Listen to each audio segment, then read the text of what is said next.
오늘은 2월 첫째 주 주일 오후 예배를 여전도 임원 헌신 예배로 드립니다. 설 연휴도 이제 끝나고 벌써 2월이 시작되었습니다. 그리고 내일은 입춘이라고 합니다. 예, 여러분 좋으시죠? 네. 겨울이 이제 지나고 또 봄을 기다리며 또 새롭게 시작하는 2월도 우리 성령의 능력으로 승리하시고 담대한 믿음으로 전진하시는 우리 여전도회와 우리 수의동교회 모든 성도가 되시기를 축복합니다. 우리 옆에 분과 인사하겠습니다. 담대하게 믿음으로 전진합시다. 성령의 능력으로 부흥하는 한 해가 될 것입니다. 그렇게 될 줄 믿습니다. 아멘. 네, 너무 좋아하시는데요. 특별히 2025년도는 수의동교회 70주년이 되는 해입니다. 정말 성령의 능력으로 새로워지며 부흥하는 한 해가 될 줄 믿습니다. 이 시간은 예수님의 표적 5번째, 내니 두려워하지 말라라는 말씀의 제목으로 말씀을 증거하겠습니다. 저는 계속해서 요한복음에 대해서 설교를 하고 있습니다. 요한복음에서 나타나는 예수님의 자기선언 7가지와 또 예수님의 표적 7가지는 성도님들의 그 신앙생활 속에서 큰 뼈대가 되는 매우 중요한 내용입니다. 우리가 예수님을 바로 알아야 바르게 신앙생활할 수 있는 것입니다. 요한은 다른 복음서와 달리 예수님의 그 자기선언과 표적을 통해 예수님의 신성을 강조하고 있습니다. 예수님께서는 태초부터 말씀으로 존재하셨고 이 세상을 말씀으로 창조하셨습니다. 그리고 말씀이 육신이 되셔서 완전한 인간의 몸을 입으시고 이 땅에 오신 완전한 인간이자 하나님이신 것입니다. 제가 지난 설교 시간에 오병이어의 기적에 대해서 말씀드린 바가 있습니다. 오병이어의 기적은 어린아이가 갖고 있는 작은 떡 5개와 물고기 2마리를 주님께 헌신하며 주님께 내놓을 때에 그 놀라운 기적이 일어났고 그 기적은 예수님이 하나님이심을 그 표적으로 나타내는 것입니다. 이 표적은 남녀노소를 포함해서 대략 2만 명이 넘는 사람들이 배불리 먹고 12바구니를 남기는 그런 놀라운 천국 기적이었습니다. 그런데 더 놀라운 사실은 그 장소가 어디입니까? 아무것도 없는 광야의 한복판이었다는 것입니다. 광야는 음식을 구할 수 없는 장소였기 때문에 2만 명의 큰 무리들은 그 배고픔 속에서 매우 기뻐하고 축제같이 서로 기뻐하며 흥분했습니다. 그래서 무리들은 기적을 베푸시는 예수님께 더욱더 환호하면서 예수님과 제자들에게 몰려들었습니다. 무리들이 흥분했고 또 거기 가운데는 군중 심리가 작용을 해서 예수님을 강제적으로 왕으로 삼으려고 한 것입니다. 그런데 말씀의 배경은 앞에 13절의 그 오병이의 기적의 축제의 그 분위기와 달리 오늘 14절부터는 그 배경의 장면이 갑작스럽게 바뀝니다. 신비롭고 놀라운 축제의 분위기의 그 장면에서 바다의 배경으로 바뀐 것입니다. 영화로 말하자면 이 카메라 앵글이 이 광야의 축제에서 어디로 향했죠? 바다로 향한 것입니다. 14절의 장면은 예수님께서 서둘러서 제자들을 배에 태우고 재빨리 반대편으로 보내셨습니다. 그리고 예수님은 혼자 산으로 올라가십니다. 왜 예수님은 군중들의 환호하고 그 하나님의 기적이 나타난 곳을 떠나셨을까요?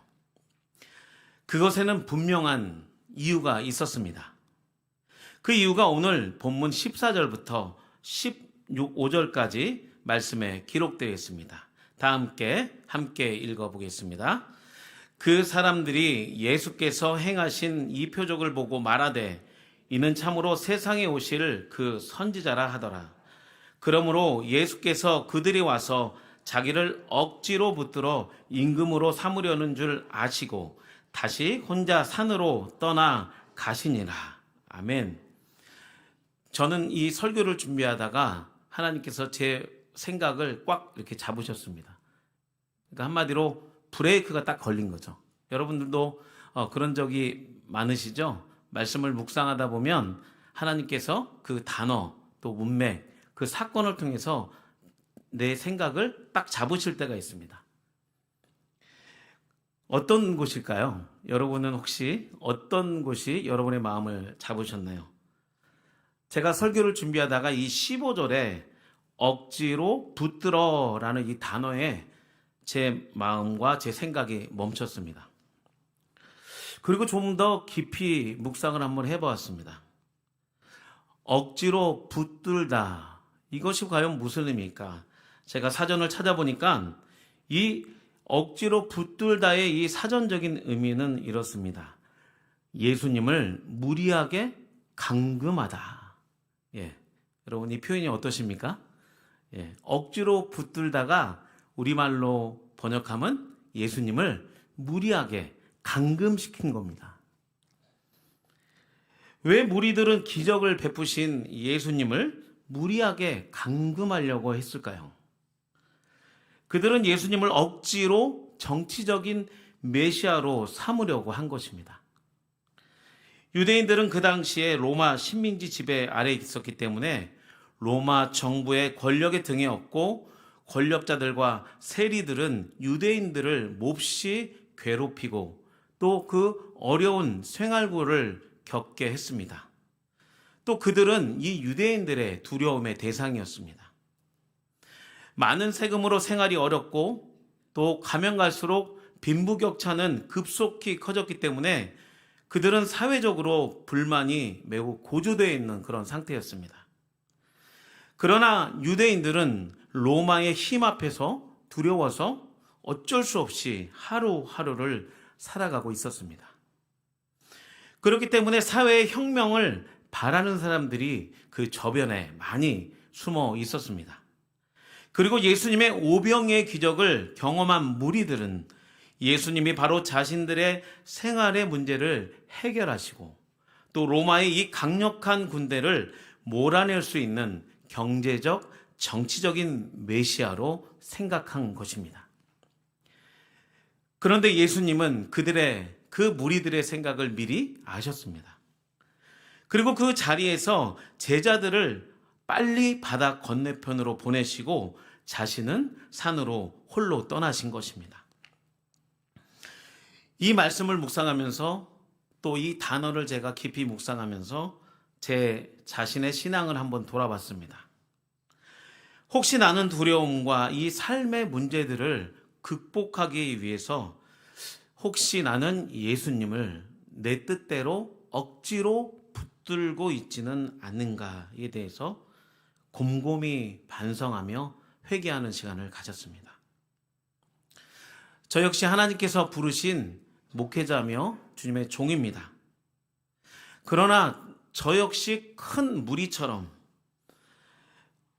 나도 내 뜻과 목적을 위해서 나도 모르게 주님의 뜻에 나의 뜻을 드리고 순종해야 하지만 나의 믿음과 신앙이 혹시 목회가 주님을 억지로 붙들어서 나의 목회, 나의 꿈, 나의 뜻을 이루려고 하지는 않았는가? 이에 대해서 아주 깊이 반성하며 회개하는 시간이었습니다. 여러분 어떠십니까? 오늘 여전도의 임원 헌신 예배를 드리면서 우리는 다시 한번 나의 신앙의 중심의 마음을 되돌아봐야 할 줄 믿습니다. 내가 만약 주님을 내 삶의 두려움의 문제를 해결하기 위한 그런 도구로 붙들고 있다면 그것은 예수님께서 우리를 위해 이 땅에 오신 뜻이 아닌 것입니다.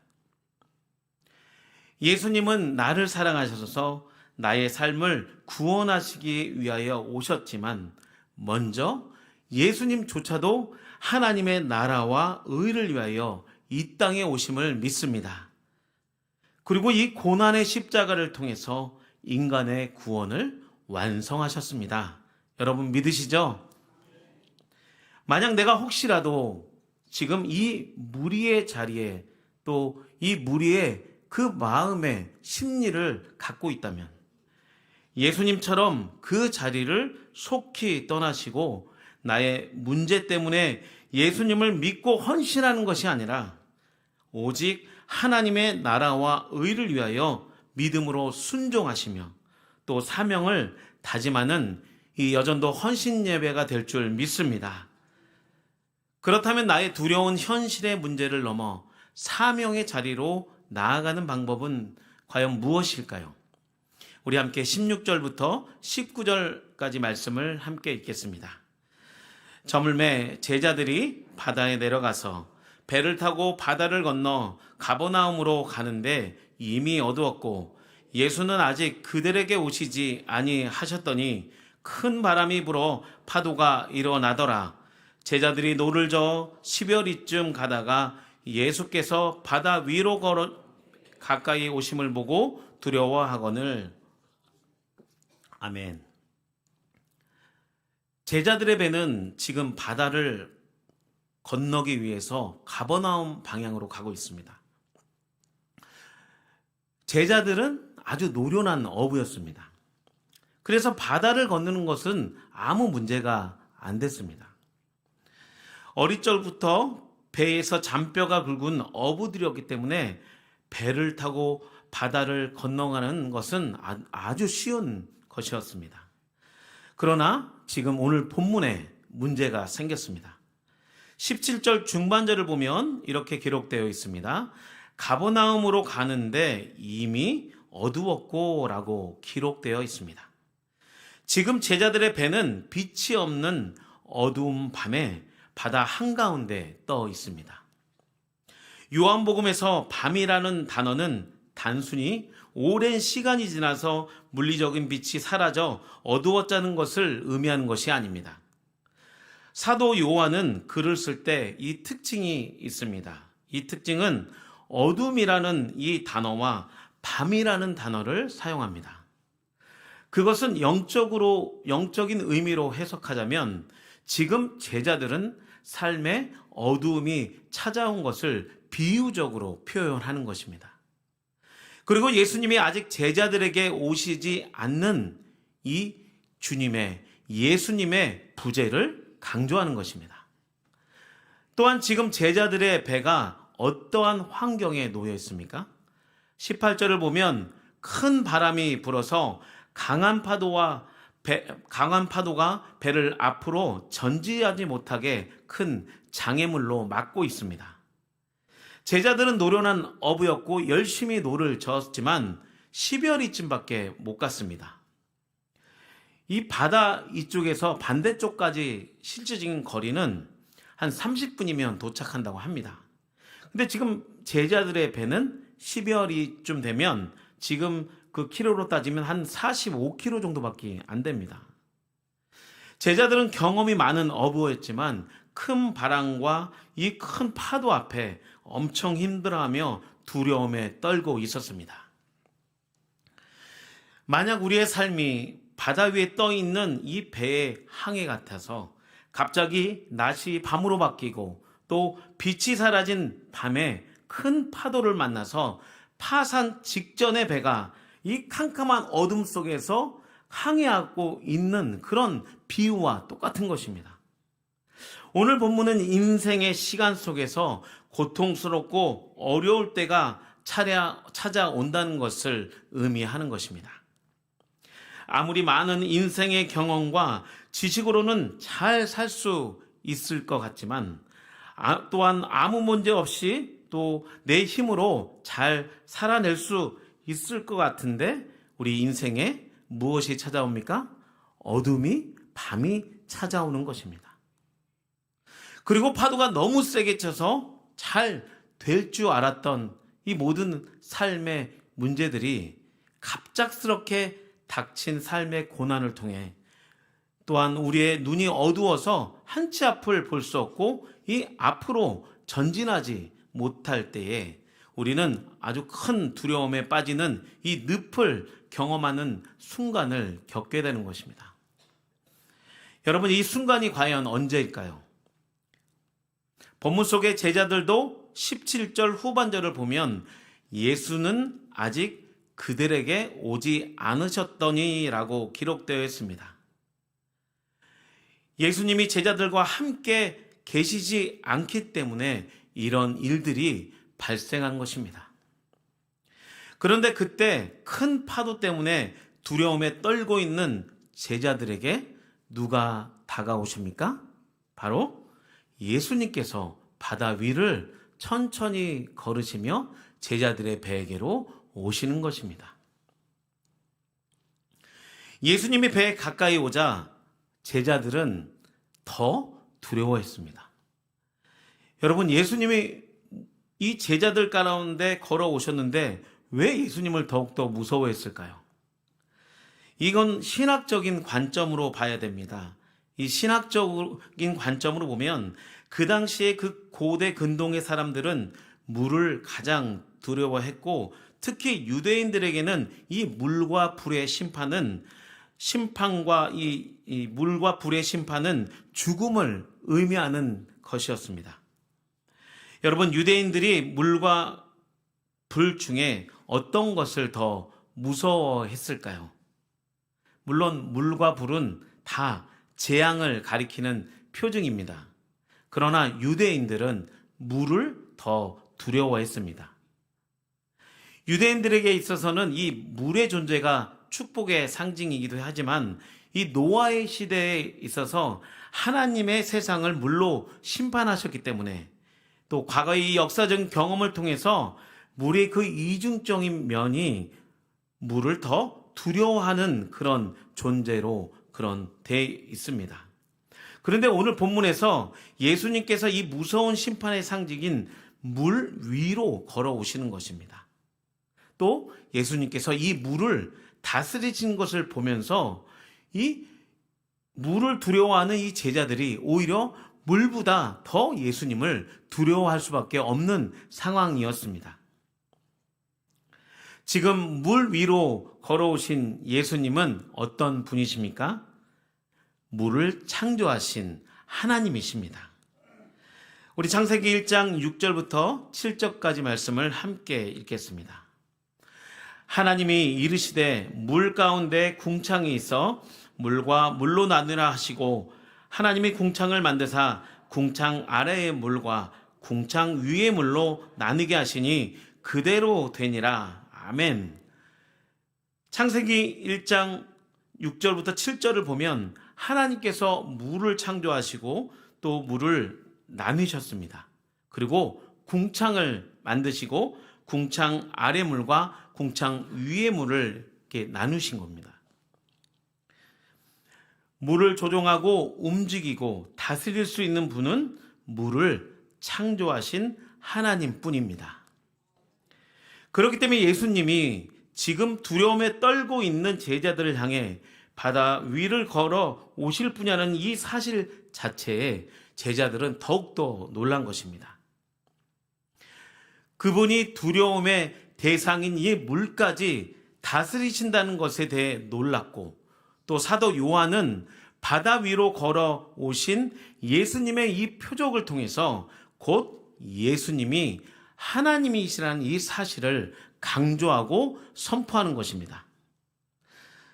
사랑하는 성도 여러분, 우리의 삶의 파도와 또 많은 문제를 다스리시는 그 분은 바로 하나님이신 예수 그리스도이신 줄 믿습니다. 예수님은 우리의 가정과 삶의 터전, 교회와 이 민족의 문제를 다스리시는 하나님이십니다.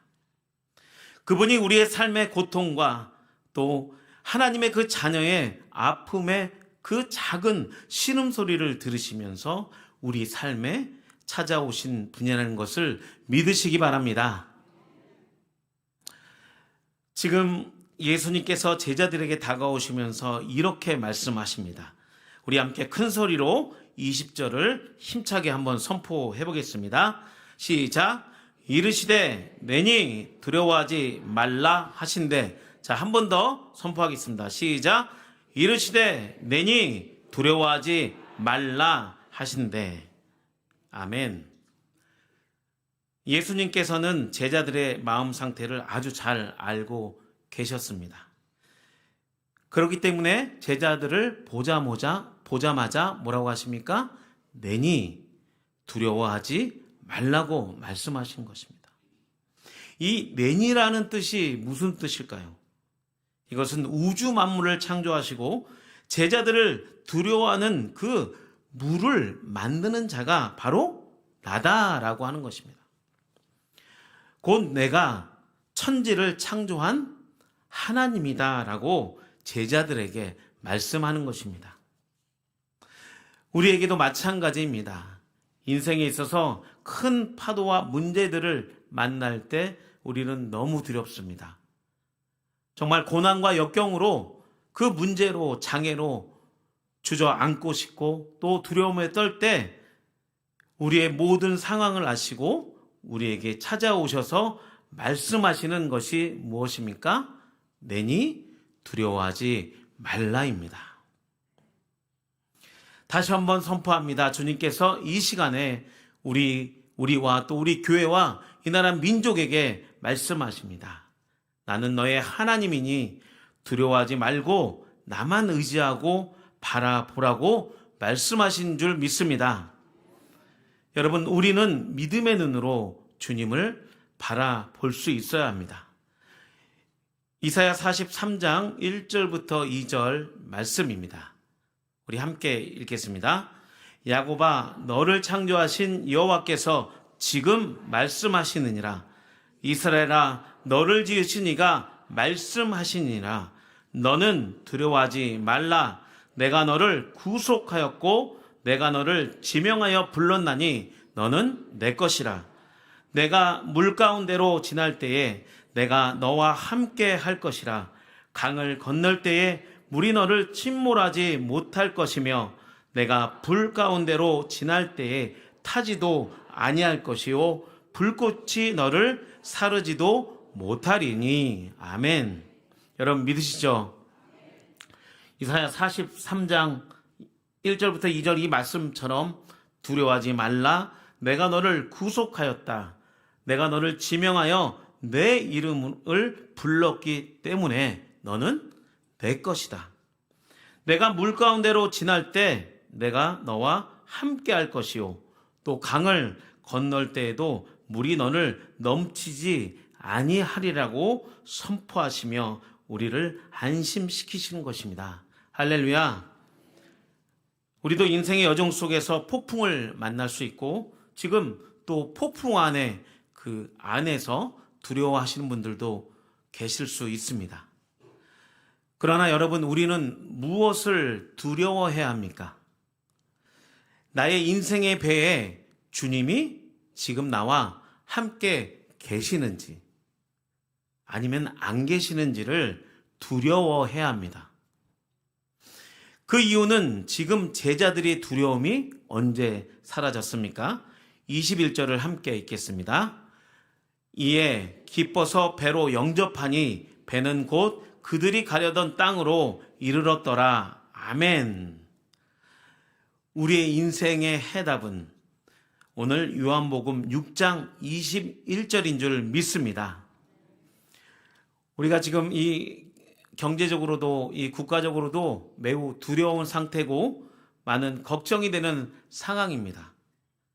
그러나 우리가 주님과 함께 동행하며 또 우리가 전심으로 함께 모여서 기도할 때에 성령의 능력으로 올 한 해 오히려 이 수유동교회는 부흥할 줄 믿습니다. 이 장면이 그대로 또 구약 시편 107편 28절부터 30절에 기록되어 있습니다. 한 목소리로 말씀을 읽고 마치겠습니다. 이에 그들이 그들의 고통 때문에 여호와께 부르짖음에 그가 그들의 고통에서 그들을 인도하여 내시고 광풍을 고요하게 하사 물결도 잔잔하게 하시는도다. 그들이 평온함으로 말미암아 기뻐하는 중에 여호와께서 그들이 바라는 항구로 인도하시는도다. 아멘. 인생의 참 기쁨과 참 평안의 이유는 인생의 그 여정 속에, 그 항로 속에서 우리의 선장 되신 예수님을 나의 인생의 배로 영접할 때만이 두려움이 사라지는 줄 믿습니다. 그리고 큰 파도로 인해 멈췄던 배는 다시 주님과 함께 천국을 향해 전진하며 영원한 하나님의 나라와 그 의를 이룰 줄 믿습니다. 올 한 해도 신앙의 항로에서 우리의 선장 되신 주님과 함께 동행하시며 성령의 능력으로 승리하며 부흥하시는 우리 여전도회와 수유동교회 모든 성도의 삶이 될 줄 믿습니다. 함께 기도하겠습니다. 하나님 감사합니다.